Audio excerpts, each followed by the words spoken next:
క్రికెట్లో 90 స్కోర్ను చేరుకోవడం ఏ బ్యాట్స్మెన్స్కైనా చాలా ప్రత్యేకం. సెంచరీకి కేవలం కొన్ని రన్స్ దూరంలో ఉన్నందున ప్రతి బాల్కి గుండె వేగంగా కొట్టుకుంటుంది. ఒక ప్లేయర్ సెంచరీ సాధించడానికి ఆశించినప్పుడు అతను అవుట్ అయినప్పుడు ఆ ప్లేయర్ బాధ ఎలా ఉంటుందో మాటల్లో చెప్పలేము. కానీ క్రికెట్ చరిత్రలో ఎందరో గొప్ప ప్లేయర్స్ ఈ బాధను అనుభవించారు.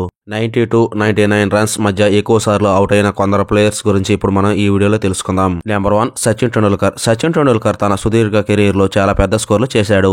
అయితే సచిన్ టెండూల్కర్ 28 సార్లు 90-99 రన్స్ మధ్య అవుట్ అయ్యాడు. ఇంత దగ్గరకు వచ్చిన తర్వాత సెంచరీ చేయకపోవడం బాధ అనిపించిన జట్టు కోసం అతను ఎప్పుడూ తన అత్యుత్తమ ప్రదర్శన ఇచ్చాడు. నెంబర్ 2 రాహుల్ ద్రావిడ్. రాహుల్ ద్రావిడ్ 14 సార్లు 90-99 రన్స్ మధ్య అవుట్ అయ్యాడు. రాహుల్ ద్రావిడ్ ఎల్లప్పుడూ జట్టు కోసం ముఖ్యమైన రన్స్ చేశాడు.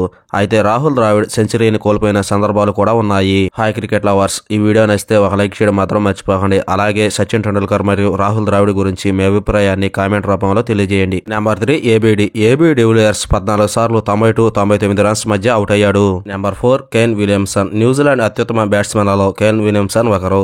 కానీ కేన్ విలియమ్సన్ 90-99 రన్స్ మధ్య 14 సార్లు అవుట్ అయ్యాడు. Number 5 Jacques Kallis. Jacques Kallis 13 సార్లు 90-99 రన్స్ మధ్య అవుట్ అయ్యాడు.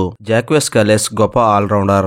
జాక్విస్ కలిస్ బౌలింగ్, బ్యాటింగ్ రెండింటిలోనూ ప్రత్యేక నైపుణ్యం కలిగి ఉన్నాడు. Number 6 Ricky Poynting. Ricky Poynting Australia తరపున ఎన్నో అద్భుతమైన ఇన్నింగ్స్ లో ఆడాడు. అయితే రికీ పాయింటింగ్ 13 సార్లు 90-99 రన్స్ మధ్య అవుట్ అయ్యాడు. నెంబర్ 7 ఇంజమామ్ ఉల్ హక్. ఇంజమామ్ ఉల్ హక్ 12 సార్లు 90-99 రన్స్ మధ్య అవుట్ అయ్యాడు.